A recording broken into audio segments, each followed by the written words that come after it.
Hello বন্ধুরা, চলেছি সকাল সকাল একটা নতুন ভিডিও নিয়ে। দেখতেই পাচ্ছ কত কিছু আয়োজন কিন্তু মা করে নিয়েছে।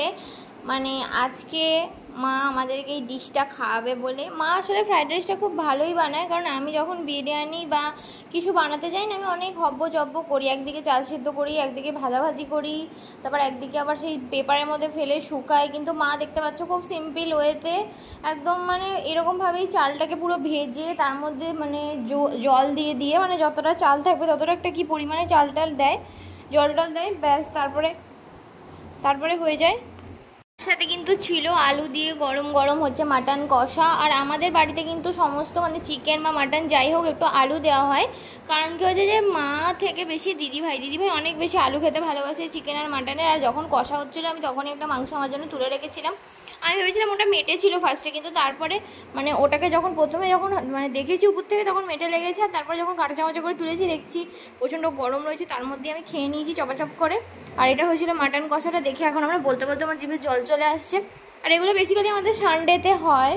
তো আর হচ্ছে যে এখন মানে হচ্ছে তাও, আর আগে তো কয়েকদিন শ্রাবণ মাস ছিল, তাই জন্য তখন সানডেতে নিরামিষ হচ্ছিলো।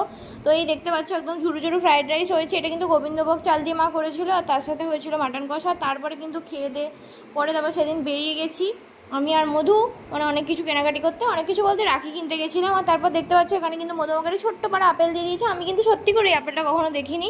আর এখন তোমরা জানো যে স্বাধীনতা দিবস উপলক্ষে তেমন কিছুই পালন হচ্ছে না, আর হওয়াটা উচিতও না।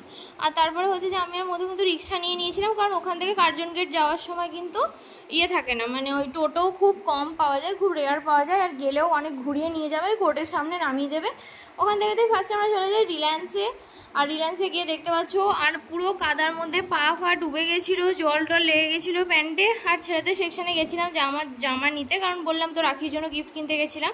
তো ওখানে একটা ক্রিম কালারের জামা খুব ভালো লাগে, তো সেটাই নিয়েছিলাম, সেটা তোমাদেরকে দেখানো হয়নি। আর ওখান থেকে তারপরে স্মার্ট বাজার চলে যায়, কারণ মধু একটা জামা কিনতে গেছিলো। আর মধুর এই জামাটা পছন্দ হয় না, শর্টসে তোমাদেরকে দেখিয়েছি ওই সাদা রঙের জামাটা, সেটা মধু কিনে নিয়েছে। আর এটা পরে সত্যি খুব সিম্পল লাগছিলো। তারপরে এটা একটু চিকেন কারি টাইপের লাগছিল, তো এটাও ভালোই ছিল, কিন্তু এটা পরে খুব গরম করছিল, কারণ স্কাই কালারের একটা কুর্তি আমি ট্রায়াল দিয়েছিলাম। কারণ আমাকে মা বলেছিল যে মা আমাকে একটা সিগারেট প্যান্ট কিনে দেবে, আর নয়তো একটা চিকন কারি কুর্তি কিনে দেবে। তো আমার অনেকদিন ধরে ইচ্ছে যে আমি একটা হোয়াইট কালারের চিকন কারি কুর্তি কিনবো। আর তারপর ওখান থেকে স্মার্ট বাজার থেকে বেরিয়ে যায়। আর স্মার্ট বাজারের বাইরের ভিউটা তোমাদের এই কারণে দেখাচ্ছি, কারণ আগে স্মার্ট বাজারের বাইরে অনেক কিছু বসতো, এখন ওই রাস্তা থেকে সরিয়ে দেওয়ার কারণে ওগুলো উঠে গেছে, তাও অল্প স্বল্প রয়েছে। আর পরের দিন সকালবেলা উঠে কিন্তু চলে গেছি, মানে 8:30টার ট্রেনে গেছি।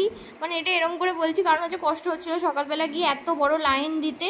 আর লাইনের পর লাইন, এইভাবে সবাই এত সুন্দর করে এখন লাইন দেওয়া আছে, তো কিন্তু আমরা এখন দাঁড়িয়ে আছি এগোচ্ছি, ভাবছি যে বিশাল লাইন মেনটেন করে ঢোকা হবে, কিন্তু অ্যাকচুয়ালি যখন ঢোকা হবে একদম দুটো দরজা খুলে দিয়েছিল, যেদিক থেকে পেরেছে ঢুকে গেছে।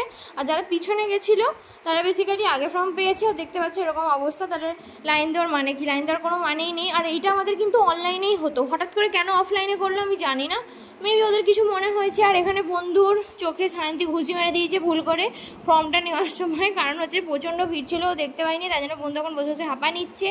আর এখন আমরা বাড়ি ফেরার পথে আমাদের মানে আমরা গেছি 8:30টায়, আমাদের কাজ শেষ হয়েছে 12টা 12:30টার দিকে। আর আমরা 12:40 ট্রেন ধরে নিয়েছি। আর তারপরে সন্ধ্যেবেলা বাড়ি ফেরার সময় আমি নিয়ে নিয়েছি একটা রাখি। দেখতে পাচ্ছ রাখি কিন্তু একদম ভরে ভরে আছে এই দোকানটার। আমি কিন্তু বর্ধমানে সত্যি তেমন কোনো ভালো রাখি দেখতে পাইনি, তো এইখানে আমার একটা রাখি বেসিক্যালি খুব ভালো লাগে, তো সেই রাখিটা আমি নিয়েছিলাম। আর ওখান থেকে কিন্তু তারপরে পরের দিনে মানে একদিন গ্যাপ দিয়েই না, পরের দিনই সরি, আমি চলে যাই হচ্ছে যে রাখি পরাতে। আমি আর দিদিভাই বেরিয়ে পড়েছি, যদিও আমার আর দিদিভাইকে সবাই যারা কাছ থেকে চেনে তাদের আলাদা লাগে, কিন্তু যারা চেনে না তাদের মনে হয় যে আমরা সেম। আর এখানে দেখতে পাচ্ছ কত বৃষ্টি পড়েছে, বাপরে পুরো ভেসে যাচ্ছে, এর মধ্যেও লোকজন আসছে, তো আমরাও বেরিয়েছি। আর আমরা ফার্স্টে ওখান থেকে চলে যাই হচ্ছে শ্যাওড়াপুলি। ফার্স্টে ভেবেছিলাম ব্যান্ডেল যাব, কিন্তু ব্যান্ডেল থেকে ট্রেনটা কলকাতায় যাওয়ার জন্য মানে বালি যাওয়ার জন্য কমই আছে। তো তারপর ওখান থেকে আমরা শ্যাওড়াপুলি থেকে নিয়ে নিই বালির জন্য ট্রেন। তো প্রচণ্ড পরিমাণে বৃষ্টি হচ্ছিল, আমরা একটাই ছাতা নিয়ে গেছিলাম। আমরা ভেবেছিলাম সেইভাবে সকালবেলা আমাদের এখানে ওয়েদারটা খুব ঠান্ডা ছিল, কারণ মেঘ তো সরে যায়, হাওয়া দিয়ে উড়ে চলে যায় একদম, তাই আশা করিনি যে বৃষ্টি হবে। তো ওখান থেকে নিয়ে নিয়েছিলাম টোটো। তারপর ওখানে গিয়ে দেখতে পাচ্ছ মালপোয়া আর খেয়ে নিচ্ছে হচ্ছে তালের ফুলুরি, যেগুলো খেতে কিন্তু অনেকই টেস্টি হয়েছিল। তো আমার এখন আন্টিকে থ্যাংক ইউ বলা হয়নি, সত্যি অনেক খেতে ভালো হয়েছিল। আর তারপরে দেখতে পাচ্ছ আমি কিন্তু পেয়ে গেছি রাখির গিফট, আর আমিও কিন্তু দিয়ে দিয়েছি রাখির গিফট, কিন্তু কী গিফট সেগুলো তোমাদেরকে দেখালাম না, ছেলে চুপি। আর তারপরে হচ্ছে যে এখানে ছিল হচ্ছে ফিশ ফ্রাই আজকের মেনু। আজকে রাখি, যদিও 19 তারিখ মানে কালকে মেনলি রাখি, আজকেও মনে হয় রাখি আছে, পড়ছে হয়তো, বা না হলে আমি পরে দিতে হতো। আর এখানে ছিল মিক্সড রাইস, আর যেটা খেতে কিন্তু অনেক টেস্টি ছিল, কারণ হচ্ছে যে আমি তো বেসিক্যালি চিংড়ি মাছ খেতে খুব ভালোবাসি, তাই যে সমস্ত খাবারে চিংড়ি মাছ থাকে আমার খেতে তো প্রচণ্ড পরিমাণে ভালো লাগে। আর এখানে ছিল মিক্স চাউমিন, তার মানে ফিশ ফ্রাই হলো, মিক্সড রাইস হলো, মিক্স চাউমিন ছিল, আর এখানে ছিল গোলবাড়ির মাটন কষা, আর তার সাথে হচ্ছে মাটন কিমার একটা কিছু আইটেম। আর এগুলো বেসিক্যালি একটুখানি রুটি পরোটা এগুলোর সাথেই বেশি যায়, কারণ নুনটা একটু বেশি আছে, আর আমরা তো ভুলভাল আইটেমের সাথে নিয়ে নিয়েছি, মানে চাউমিন মিক্সড রাইসের সাথে, তো একটু মানে অকওয়ার্ড লাগছিলো, বাট ঠিক আছে, খুব সুন্দর, মানে খুব সুন্দর খেতে হয়েছিল। তো আমরা পরে যদি কখনো ভাবি তো আমরা ওটা পরোটা দিয়ে ট্রাই করে দেখবো। তো এটাই ছিল আজকে আমাদের লাঞ্চ। আর আমরা ভেবেছিলাম যে আজকে বাইরে গিয়ে কিছু খাবো, কিন্তু তারপর আর যাই হোক মন হয়নি, কারণ এই বৃষ্টির মধ্যে বেরোতে একদমই ভালো লাগে না। তারপরে কিন্তু আমি আর দিদিভাই আবার চলে যাচ্ছি অটো করে, কারণ ওখান থেকে মানে বাস থেকে অটো দেখতে পাচ্ছ দিদিভাই কিন্তু তাড়াতাড়ি হাঁটছে, কারণ ট্রেনটা 7:25 আছে। আর আমরা কিন্তু বাড়ি ফেরার পথে আর কি গিফট পেলাম সেটা কিন্তু আমি পরের ব্লগে তোমাদেরকে দেখিয়ে দেবো। আর তোমাদের যদি আমার ভিডিও ভালো লাগে থাকে তাহলে অবশ্যই কিন্তু লাইক শেয়ার এন্ড সাবস্ক্রাইব করতে ভুলো না। Thank you for watching, tata. Next video খুব জলদি আসছে, টাটা।